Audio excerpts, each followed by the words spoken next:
शिक्षण हे वाघिणीचं दूध आहे, ते प्यायल्यावर माणूस गुरगुरल्याशिवाय राहत नाही. आपल्या इच्छा कुठेतरी मॅनिफेस्ट होत आहेत आणि यांना अशी बुद्धी घडते बरोबर. सो त्यांचा विचार बदलण्याच्या आधी मी होकार देऊन मोकळा झालो. हाच आहे की आम्ही जो विषय सगळ्यात जास्त टॅकल करतो या पिक्चरमध्ये इज क्लायमेट चेंज.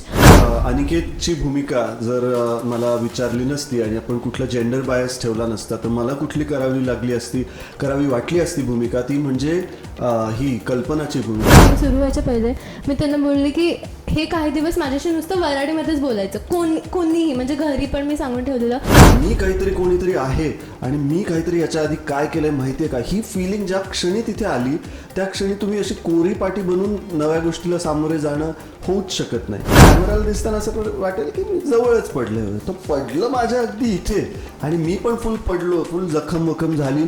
म्हटलं पहिला शॉट असा, तेव्हा मला कळलं अच्छा हे खरंच रिअलिस्टिकली शूट करणारे दिग्दर्शक आहेत. हा एक प्रयत्न आहे की जरी नाही तरी एक थॉट किंवा एक चर्चा, कन्व्हर्सेशन सुरू झालं पाहिजे अबाउट दिस अवेअरनेस की आपण खरंच काय करतो आहे लाईक फॉर द नेचर. त्यांच्याकडून काय येईलच्या आधी आपल्याकडून आपण काय करू शकतो as youth, as individual people.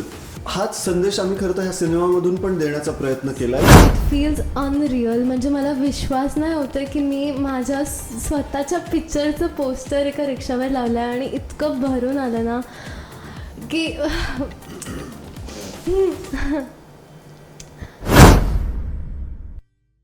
नमस्कार, मी अजिंक्य राऊत. नमस्कार, मी अद्वै. आणि आपण गप्पा मारणार आहोत आउट ऑफ सिलेबस या आमच्या सिनेमाच्या निमित्ताने. माझ्यासाठी जरा अनएक्सपेक्टेडच होतं आणि एक प्रकारे एक ब्लेसिंग होती असं मी म्हणेन हा सिनेमा मला विचारलं जाणं. कारण ह्याच्या आधी नुकताच माझा सिनेमा ज्या वेळेला हा विचारला गेला, 2 वर्षांपासून आम्ही जवळजवळ शूट केलं ह्या सिनेमाचं, त्यावेळेला कन्नी हा सिनेमा माझा रिलीज झाला होता आणि त्यामध्ये मी अगदी ब्रिटिश भाषा बोलत होतो, म्हणजे थोडंसं एक ब्रिटिश ॲक्सेंट असलेलं इंग्लिश. आणि मुळात मी जी सिरियल पण करत होतो मालिका, त्यामध्ये पण मी एक फॉरेन रिटर्न मुलगा दाखवलं गेलो होतो. सो नेहमी विचारणं आपण ज्या पद्धतीचं काम करू त्याच पद्धतीच्या कामांची सहसा व्हायला हवी किंवा होते असं म्हणतात, एक टाईपकास्ट ह्या पद्धतीने. सो नेहमी शहरी रूल्स विचारले गेले, बट त्यासोबत हा इतका वऱ्हाडी बोलणारा गावचा मुलगा, MPSC करणारा आणि इतका रॉ दिसणं तो अपेक्षित असणार आहे, जवळजवळ आर्ट फिल्म किंवा डॉक्युमेंटरी फिल्म वाटेल ह्या पद्धतीचं त्याचं टेकिंग असणार आहे, असं सगळं जेव्हा सांगितलं गेलं आणि ते मला विचारलं जातं, ह्या विचाराने मला असं होतं की चला आपल्या इच्छा कुठेतरी मॅनिफेस्ट होत आहेत आणि यांना अशी बुद्धी घडते बरोबर. सो त्यांचा विचार बदलण्याच्या आधी मी होकार देऊन मोकळा झालो आणि त्यानंतर रेस्ट ऑफ द कास्ट आणि अद्वै आणि सगळ्यांचीच माझी भेट झाली आणि तो प्रोजेक्ट पुढे होत गेला.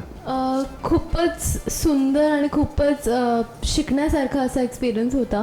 माझं पदार्पण आहे, तर सगळ्याच गोष्टी मला खूप नवीन आहेत या सिनेमासृष्टीतल्या.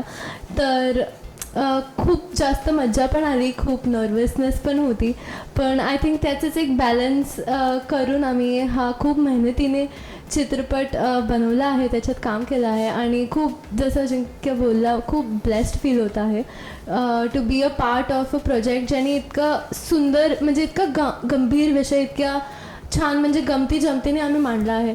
तर नक्कीच आवडेल ऑडियन्सला अशी खात्री आहे. अजिंक्य सरांचं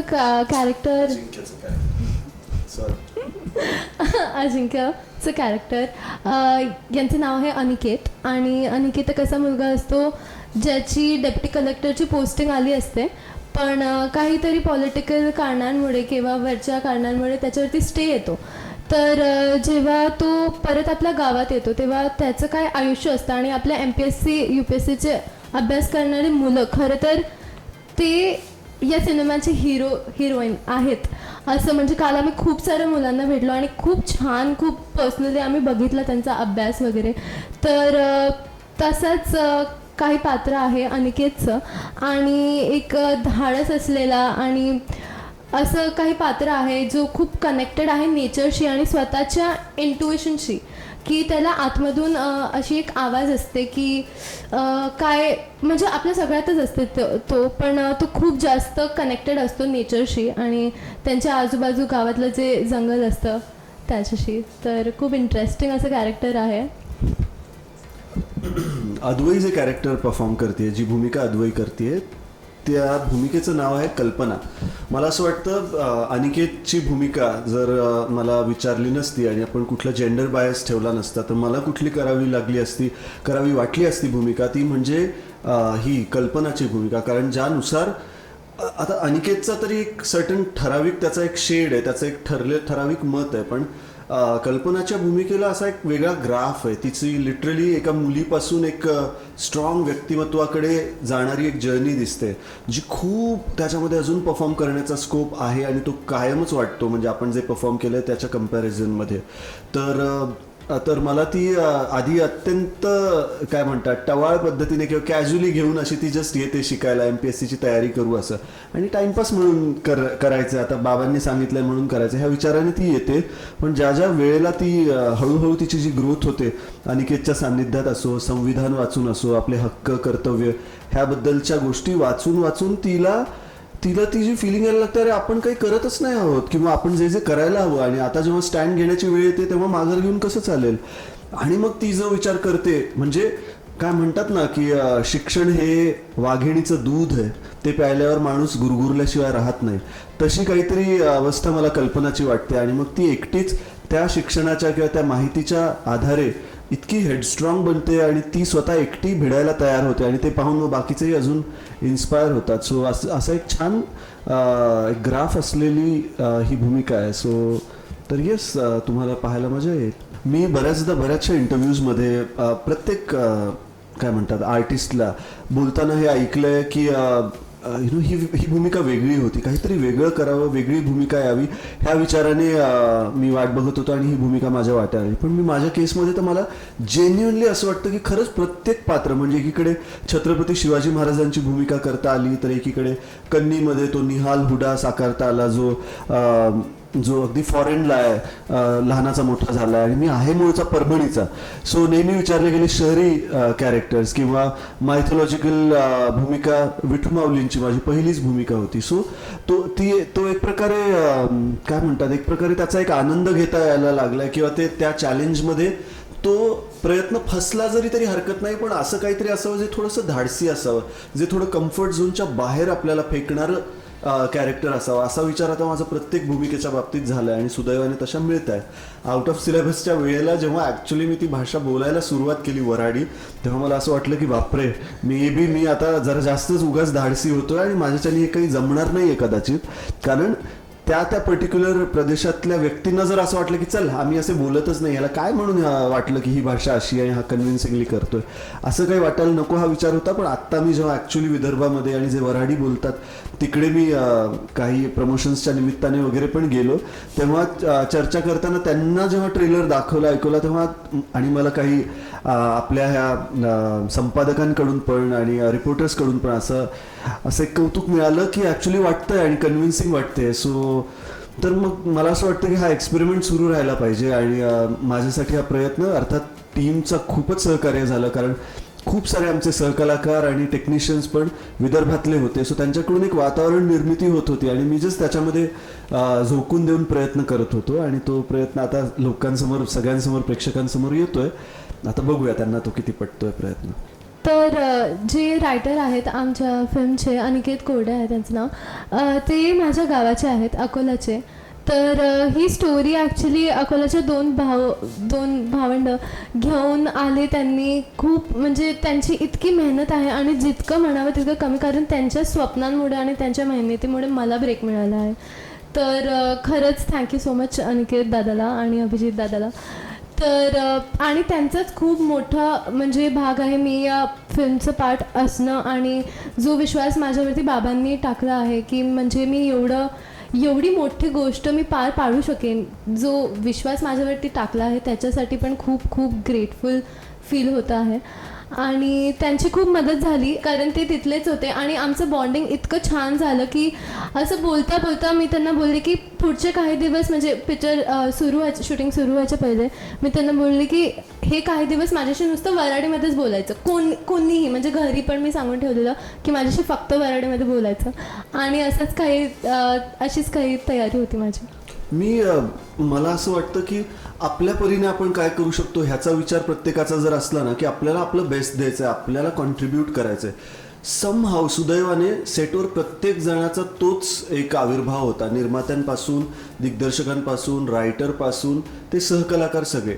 मी काहीतरी कोणीतरी आहे आणि मी काहीतरी याच्या आधी काय केलंय माहिती आहे का, ही फिलिंग ज्या क्षणी तिथे आली त्या क्षणी तुम्ही अशी कोरी पाटी बनून नव्या गोष्टीला सामोरे जाणं होऊच शकत नाही. आमचे दिग्दर्शक जे आहेत ते खरं तर तेलुगू भाषिक आहेत आणि आम्ही सगळे मराठी जरी असलो तरी महाराष्ट्राच्या वेगवेगळ्या बॅकग्राऊंडमधून, वेगवेगळ्या वॉक ऑफ लाईफमधून येतो असं मी म्हणेन. सो त्यामुळे प्रत्येकाचे अनुभव वेगळे, प्रत्येकाची विचार करण्याची आणि ती व्यक्त होण्याची परिभाषा पण वेगळी. सो दिग्दर्शक नेमकं त्यांना हवं काय हे कळायला सुरुवातीचा बराचसा काळ बऱ्याचदा जातो. आमचे नेमके फार काही असं वर्कशॉप किंवा रीडिंग्ज असंही नाही काही होऊ शकल्या.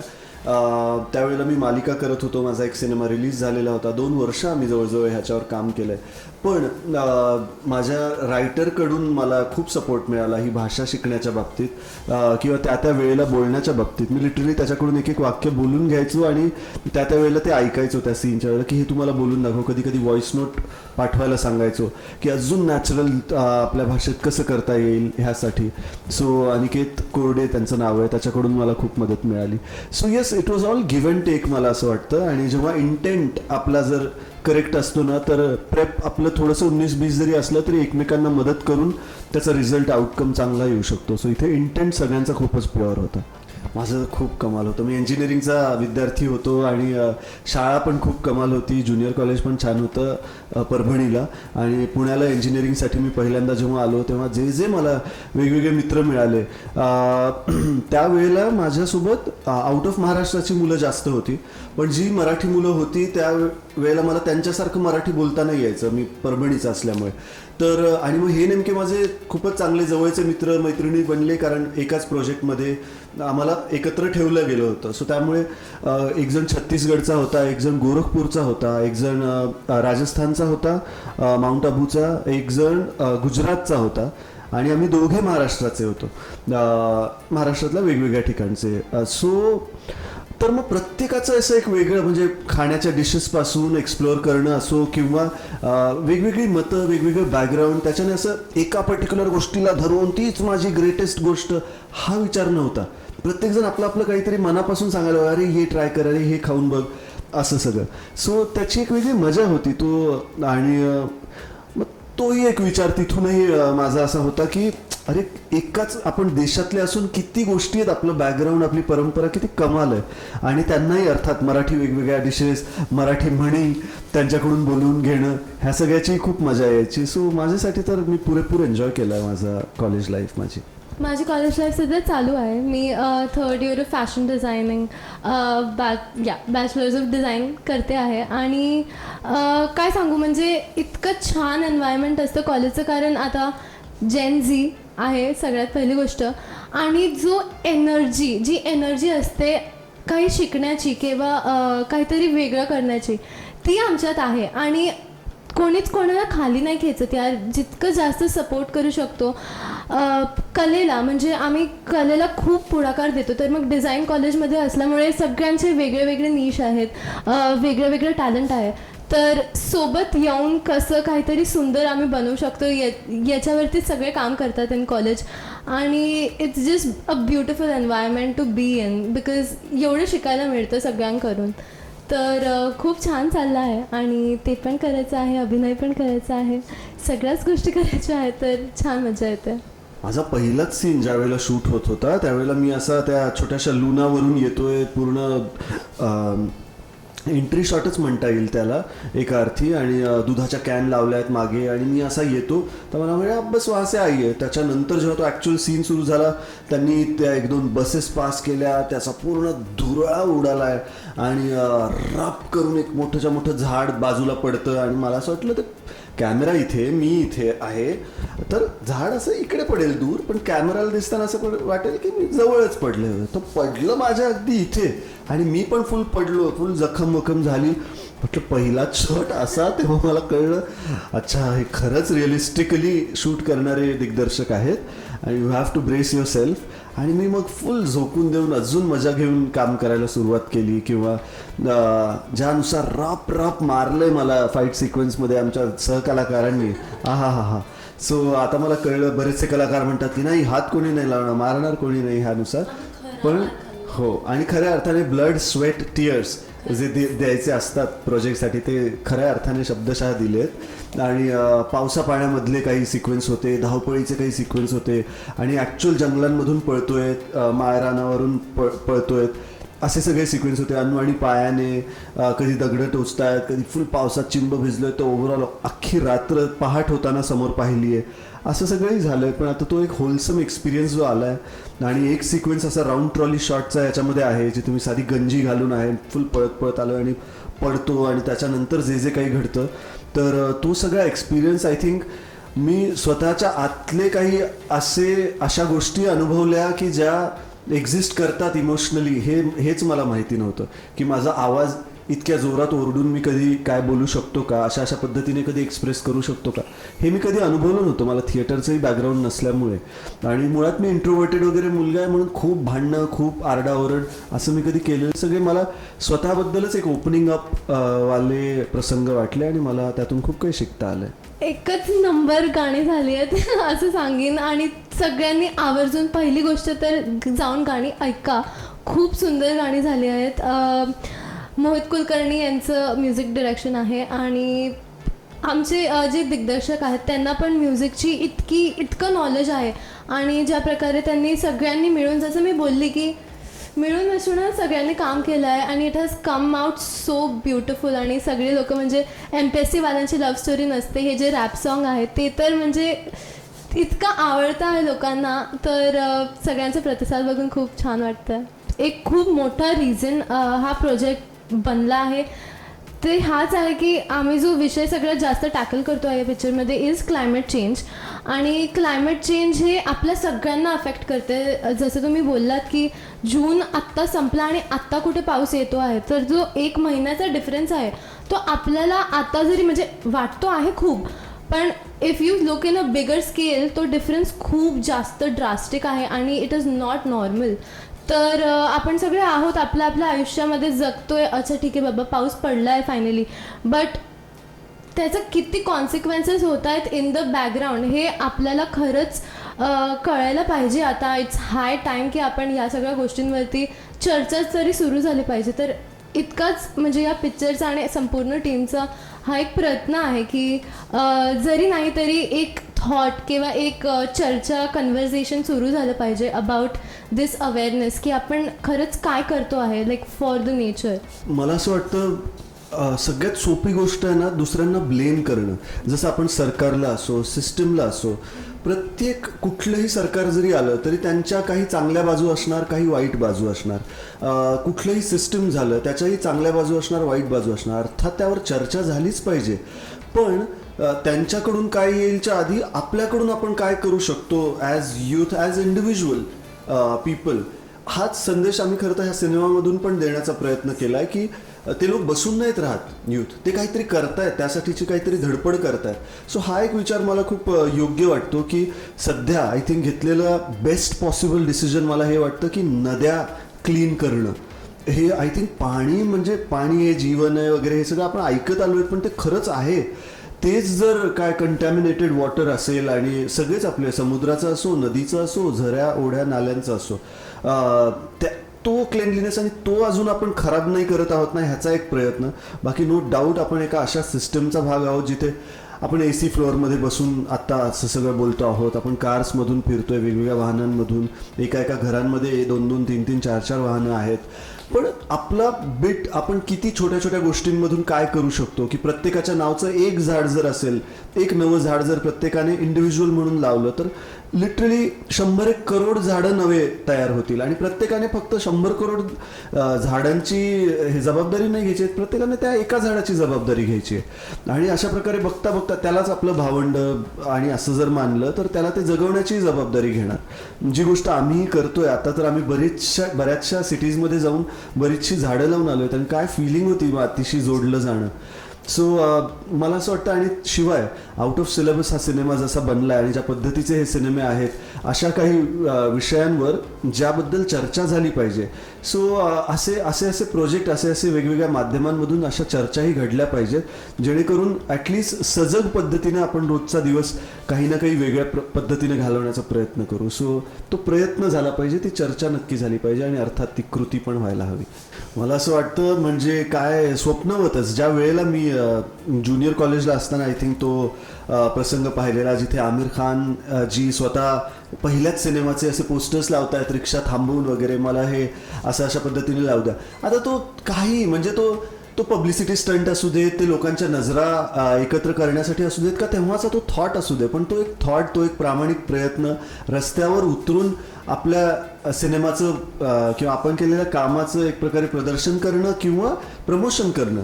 सो खूप इनोसेंट आणि खूप महत्त्वाचा प्रामाणिक असा थॉट वाटतो मला तो, आणि तो मला करायला मिळाला. आणि मला it took me back to that time की जिथे तो अजिंक्य पाहत होता एकदा असं काही करताना. आता माझ्याच सिनेमाचं हे मी अनुभवतोय.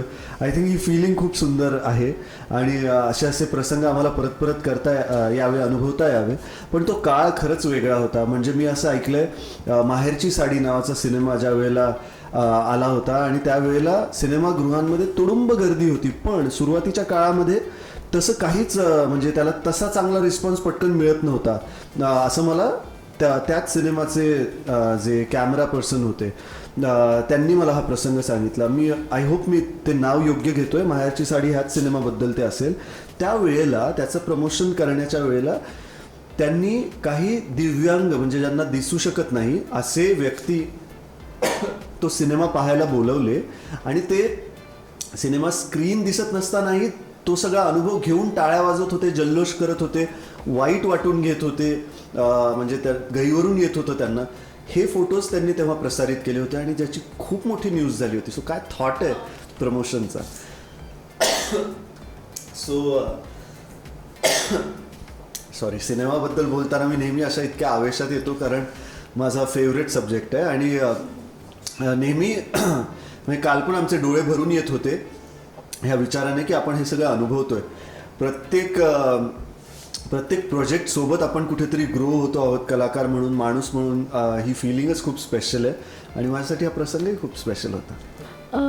खूप सुंदर. आणि पहिल्या प्रश्नाचं उत्तर द्यायला गेली तर नर्वसनेस, एक्साइटमेंट सगळं हे तर बोलते आहे, पण खरं सांगू तर इट फील्स अनरिअल. म्हणजे मला विश्वास नाही होतं की मी माझ्या स्वतःच्या पिक्चरचं पोस्टर एका रिक्षावर लावलं आहे, आणि इतकं भरून आलं ना की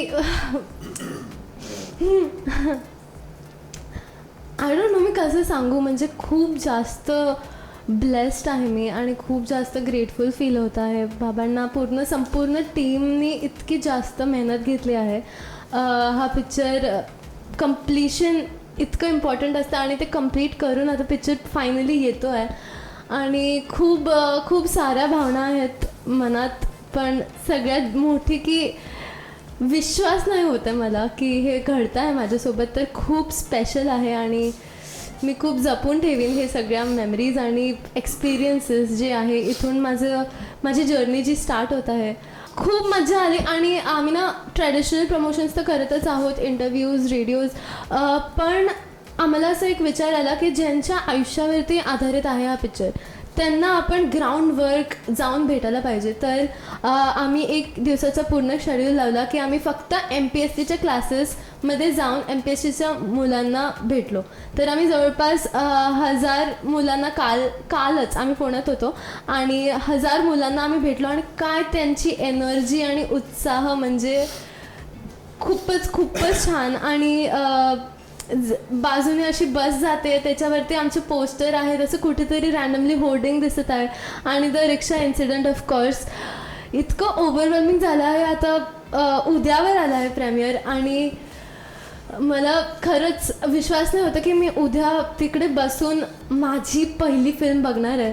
तर just very excited, very blessed. आणि खूप सुंदर, म्हणजे जो ग्राउंडवर्कचा एक्सपिरियन्स होता खूपच सुंदर होता. इतक्या साऱ्या लोकांना आम्ही भेटलो. आनंदवन इथं आम्ही गेलेलो. त्यांचं एक टॅगलाईन आहे, त्यांना पुणेला सिटी ऑफ अर्बन फॉरेस्ट बनवायचं आहे. आणि व्हॉट अ थॉट, जिथे इतक्या कमर्शियल और Pune is a big town आणि अशा एरियाला तुम्ही इतकं ट्रान्सफॉर्मेटिव्ह म्हणजे ते लोक literally it was a dumping ground आणि त्याला त्यांनी कितीतरी एकरांचं एक जंगल बनवलं आणि it's they don't call it a park, ते ॲक्च्युली त्याला फॉरेस्ट म्हणतात आणि ते तसंच आहे. म्हणजे तुम्ही रोडच्या 4 पावलं आत गेले तर तुम्हाला लिटरली समजतं की तिथली हवा किती वेगळी आहे आणि खूप इम्पॉर्टंट आहे ह्या सगळ्या गोष्टी. आणि त्यांना जाऊन भेटणं, मी आणि अजिंक्य सर दोघांनी डिसाईड केलं की हे झाल्यानंतर आम्ही आवर्जून तिकडे जाऊ व्हॉलंटिअरिंग करायला. म्हणजे इतकं छान आणि तिकडे वेगळ्या वेगळ्या क्षेत्रातले लोक आहेत जे खूप छान करतात आपल्या आपल्या क्षेत्रात, पण फक्त for the love of nature आणि for the love of doing something, giving something back to the nature ते तिकडे येतात आणि आपल्या लाईफमधले 2-3 तास देतात. तर ते पण करायला मला खूप आवडेल. असं ग्राउंडवर्क आणि सगळ्यांशी कनेक्ट करायला खूप मजा आली. काय सुंदर एक्सपिरियन्स होता खरंच.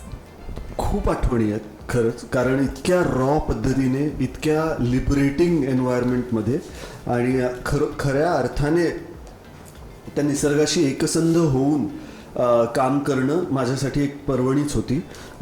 सो एक आठवण मला ही नक्की जाणवते, जी मी याच्या आधीही बोललो आहे, पण मुंबईच्या जवळ कर्जत आहे. म्हणजे अगदी मुंबई तर म्हणजे काय भारतातली सगळ्यात समृद्ध असं शहर आणि त्याच्या जवळ कर्जत आहे. पण तिथे अशा पद्धतीने ते लोक, ज्या ठिकाणी आम्ही काही जवळजवळ डोंगर रांगांच्या जवळ आणि त्याच्यामध्ये असं वगैरे आम्ही शूट केलं, तिथे त्यांचा पेहराव असेल, त्यांची बोली असेल, त्यांचं दिसणं असेल, त्यांनी कधी सिनेमा हॉलमध्ये जाऊन सिनेमा पाहिलेला नव्हता, टी व्ही त्यातल्या एखाद व्यक्तीच्या घरी टी व्ही आहे, असे ते सगळे लोक. मला असं वाटलं ते अजूनही किती वेगळ्या काळात किंवा किती वेगळ्या प्रकारे जगत आहेत, समृद्धपणे जगत आहेत त्यांच्या पद्धतीने, जास्त आनंदी पद्धतीने, जास्त निसर्गाशी एकसंध होऊन जगत आहेत.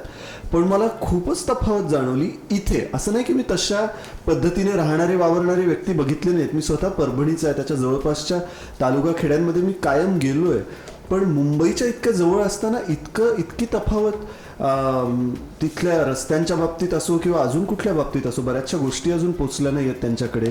इलेक्ट्रिसिटी शॉर्टेजच्या पण बाबतीत बऱ्याचशा गोष्टी तिथे जाणवल्या. सो तर माझ्यासाठी नवल होतं हे.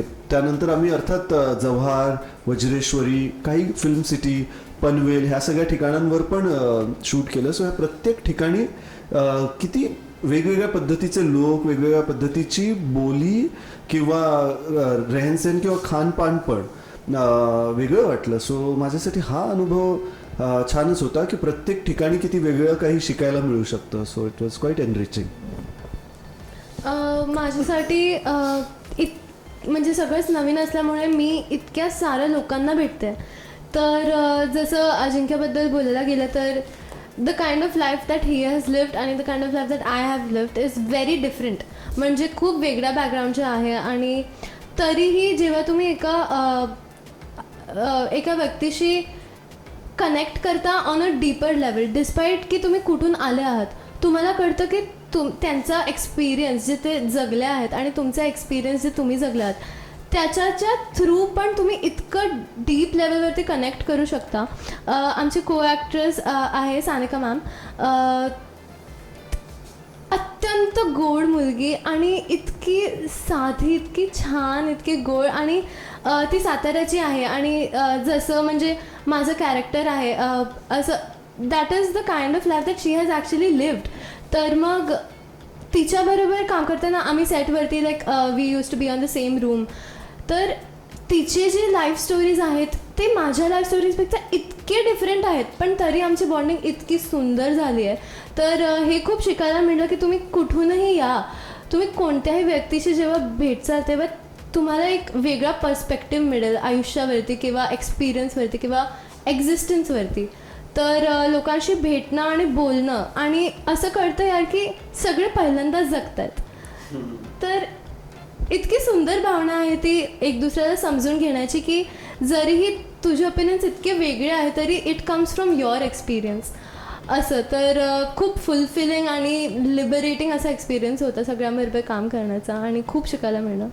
हा सिनेमा खूप साऱ्या गोष्टींबद्दल बोलतो, पण मेनली जी भावना आहे आपल्या सगळ्यांमध्ये की काहीतरी बदल आला पाहिजे आणि आपणच कुठेतरी आपली युवाच कुठेतरी हा बदल घडवून आणू शकतात याच्यावरती आधारित हा सिनेमा आहे. तर येत्या 3 जुलैला, जे खूपच लवकर येत आहे येत्या 3 जुलैला चित्रपटगृहात जाऊन आउट ऑफ सिलेबस नक्की पहा. वा, मला अद्वैची ग्रोथ पाहूनच खूप छान वाटतं. इंटरव्ह्यूजच्या बाबतीत पण सुरुवातीचे इंटरव्ह्यूज आणि आत्ताचे, ती ज्यानुसार आता मराठी बोलते उत्तम, ते कमाल आहे.